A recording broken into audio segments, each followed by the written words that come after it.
C'est Noël, ho ho ho, tout ça. Tout le monde s'apprête à rejoindre sa famille pour passer un long repas rempli de malaise où on ne sait pas quoi dire entre toutes les rancœurs que l'on garde entre nous, car au fond, on le sait bien qu'on se déteste tous à un plus ou moins haut level. Mais il existe un rituel, un truc qui peut transformer un Noël pourri en Noël un peu moins pourri, pendant 2 heures, faut pas déconner non plus. Et c'est bien sûr les films de Noël. Tout le monde a son fétiche. Pour certains, on reste dans le classique avec du Disney. Pour d'autres, on va avoir des goûts un peu plus anglais et rester sur un Love Actually ou un Good Morning England. Oui, je sais, Good Morning England se passe pas à Noël, mais pour moi c'est un film de Noël, donc j'ai raison, donc merde. Et pour d'autres encore, on se fera encore moins chier au niveau du choix et on se rabattra sur l'un des très nombreux téléfilms de Noël qui pullulent sur nos chaînes publiques de qualité en cette période. Après, vous pouvez aussi regarder les Gremlins. C'est cool, les Gremlins, c'est un bon film de Noël.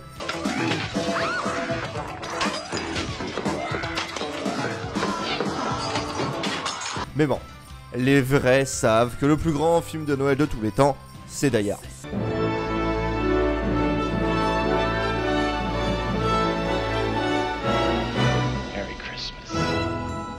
Mais récemment, un film s'est levé, un film pour les gouverner tous, un film pour les trouver tous, un film pour les amener et dans la neige de Noël les lier, un film que tout le monde s'empressera de décrire comme le nouveau messie des films de Noël, un film Netflix, un film qui est beau, mais un film dont la beauté n'excuse pas tout. Donc on sort son plaid, son vin chaud, même si moi j'aime pas ça, et on voit en quoi Klaus c'est bien, mais pas si ouf que ça.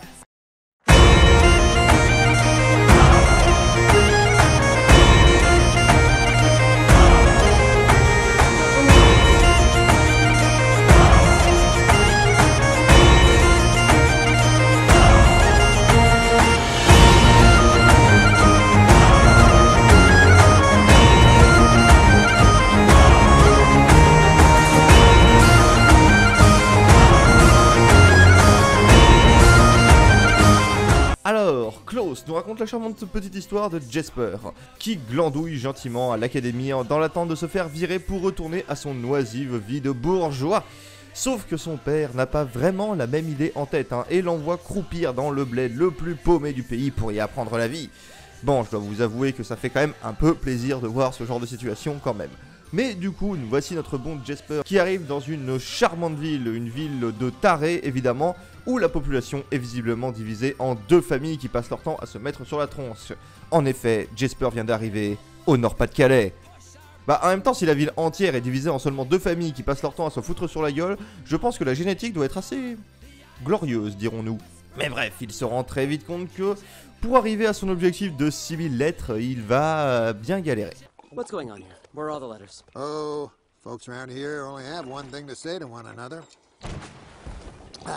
And they're getting their point across pretty well without mail. Ah, il y a aussi ce personnage de la maîtresse d'école qui déprime dans ce 3A, mais son implication dans le récit est minime et son développement assez évident. What happened was That came out I wrong. took a teaching job at a place where people don't send their kids to school.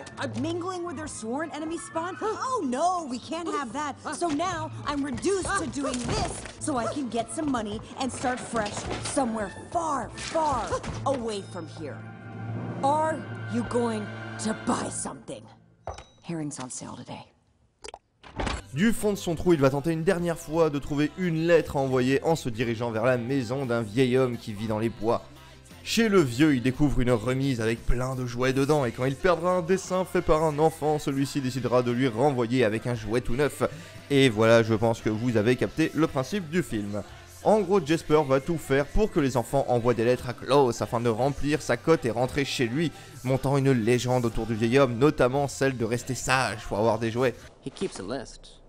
The naughty list, he calls it. You lie. Trust me, you do not want to be on the naughty list. Bon, et là, je pense que vous avez déjà deviné la fin du film.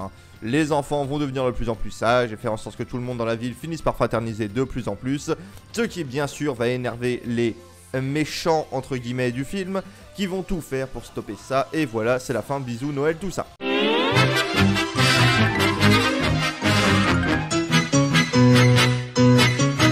Bon, on commence par quoi?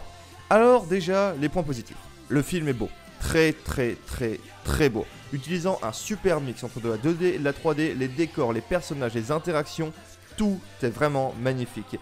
D'ailleurs, encore une fois, je fais un focus sur les couleurs, car leur évolution, elles sont assez intéressantes dans ce film. Enfin, elles sont intéressantes, même si c'est quand même relativement classique, mais ça fait son office, quoi. La ville suit une évolution chromatique passant du gris, terne et froide, qu'on voit au début, à beaucoup plus chaleureuse, avec des teintes beaucoup plus ocre, en jouant beaucoup plus sur le rouge et l'orange. Si vous voulez un exemple, vous prenez l'école, qui change radicalement entre le début et la fin du film. Ensuite, il faut bien dire que les décors sont super beaux, fourmillant de détails, à la fois rigolo et bien foutu, notamment dans les moyens qu'utilisent les habitants pour se faire chier les uns les autres. Bon, le fan de Lovecraft en moi trouve que la ville glauque est bien plus intéressante que la ville joyeuse, mais bon, ce n'est que mon avis. Hein. Non mais regardez-moi ça, osez me dire que c'est pas Kingsport ou Dunwich ça. Bon, seuls ceux qui connaissent Lovecraft sauront c'est quoi Kingsport et Dunwich, mais ça reste cool. Et est-ce que je suis en train de comparer les décors d'un film de Noël avec ceux de Lovecraft? Oui, totalement, je fais ce que je veux. Ensuite, le casting vocal fait super bien son taf, notamment l'acteur qui double Klaus, qui a une voix, un timbre de voix extrêmement grave, extrêmement sombre, qui passe absolument parfaitement. Et certaines scènes, notamment celles de livraison, sont plutôt drôles et aussi très belles au niveau de leur visuel. Ah, et j'aime aussi que l'on ne sert pas le coup de l'esprit de Noël. Car oui, le vent qui guide Klaus est bien plus l'esprit de sa femme qui lui parle de l'au-delà, que l'esprit de Noël qui lui demanderait de devenir le Père Noël, et bah c'est quand même vachement plus beau. Ça lance un petit sujet sur le deuil qui malheureusement ne sera pas vraiment très intéressant parce que ça reste quand même un truc assez classique et ça sert à faire un développement de personnage qui a déjà été vu 1000 fois, hein, faut aussi dire ce qu'il y a, donc c'est encore un truc que tu arrives à prévoir à l'avance. Et puis il y a le reste. Alors, pour commencer, un truc que je trouve très drôle, c'est que cette ville c'est le Valois. Ah bah je sais pas ce qu'il vous faut, hein. Parce que le coût des jouets, c'est littéralement de la corruption. On paye les gamins pour qu'ils se comportent bien et nettoient la ville. À part de la corruption, je vois vraiment pas comment appeler ça, moi. Bon, à Levallois, encore on les vieux, hein. Ici c'est les enfants, mais ça reste pareil. Mais plus sérieusement, le film a de vrais défauts. Alors, déjà, en numéro 1, c'est clairement le scénario. Alors, je sais que je vais pas me faire que des copains, vu à quel point le film est aimé par tous, mais je le dis sans détour, Klaus a un scénario de téléfilm. Et je déconne absolument pas.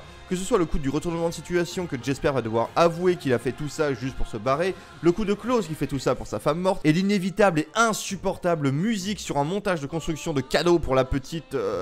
je sais pas. Je sais vraiment pas ce que c'est cette gamine, parce qu'ils vivent comme des Inuits mais ils sont sapés comme des Cosaques. Donc je sais vraiment pas qui sont ces gens. Et ce moment musical qui est clairement un des moments les plus auditivement affreux du film, alors que pour le coup...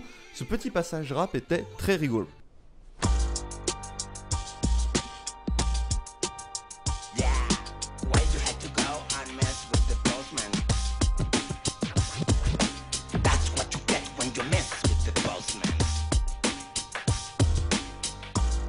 Mais reste que tout est incroyablement prévisible tout en étant très peu original. Et en plus le film est feignant. Par exemple, tout le discours entre Jesper et son père, le truc qui aurait dû être important, le moment de faire péter de beaux dialogues et de répondre à des thématiques importantes, le moment pour le film de prouver qu'il en avait sous le capot, est passé sous silence. Tout ce qu'on a droit, c'est un putain de résumé par Jesper. Sérieusement. C'est-à-dire que le seul moment où une thématique un tant soit peu profonde aura été abordée, c'est avec cette seule et unique réplique. Oh well, best leave it alone. I say, I'm sure it's nothing that could fester and eventually become a source of resentment and regret. Ah oui, parce que venez pas me sortir que ça. A true act of goodwill always sparks another. C'est une morale valable, parce qu'on sait tous très bien que dans le monde réel, c'est totalement faux, et en plus, c'est d'une facilité. C'est ça le gros problème avec ce film, en fait. Tout est trop simple, trop prévisible, trop déjà vu. Sérieusement, vous prenez le scénario, vous le faites en live, et vous mettez Whoopi Goldberg à la place de Jesper, et vous avez votre téléfilm. C'est pas un mauvais film, loin s'en faut, c'est très beau visuellement, et le scénario, bien que simple, fait tout de même son office. Mais merde quoi, arrêtez de dire que c'est le meilleur film de Noël de tous les temps. C'est peut-être un des meilleurs qu'on a eu depuis longtemps, mais vous savez que c'est pas vrai, que c'est pas le meilleur film de Noël de tous les temps. C'est un divertissement honnête et un bon film à montrer à votre petit cousin pendant les fêtes, c'est sûr. En plus, on est quand même sur une animation de qualité et des beaux doublages, mais sans rire réfréner vos orgasmes. Sans parler du fait que tout cela manque également d'un truc Je sais pas, un détail, un truc tout con. Ah oui, un putain de méchant. Vous savez, pour mettre de l'enjeu, tout ça. Non, parce que là, les méchants, ils sont bidons. Ils sont bidons au possible. Et même le retournement tout moisi entre les deux gros, là, mais on le voit venir à des kilomètres. Alors que pourtant, on le sait qu'on peut faire de bons persos de méchants avec un film de Noël. Genre au méga hasard. Pitch fucking Black dans ce putain de film de ouf qu'est Rise of the Guardian ou les 5 légendes dans cette horrible traduction VF. Ça c'est du film, ça c'est du méchant, ça c'est un putain de film de Noël qui fait vraiment dans l'originalité et dans le cool. It was stupid of me to mess with your dreams. So, I'll tell you what. You're gonna have them back. Et d'ailleurs, la seule raison qui fait que je ne vous en ai pas parlé à la place de Klaus, c'est déjà que je l'avais déjà fait dans une vidéo qui s'est fait bloquer, et en fait c'est la quasi totale impossibilité de faire une vidéo sur une prod de DreamWorks sans se faire bloquer la vidéo.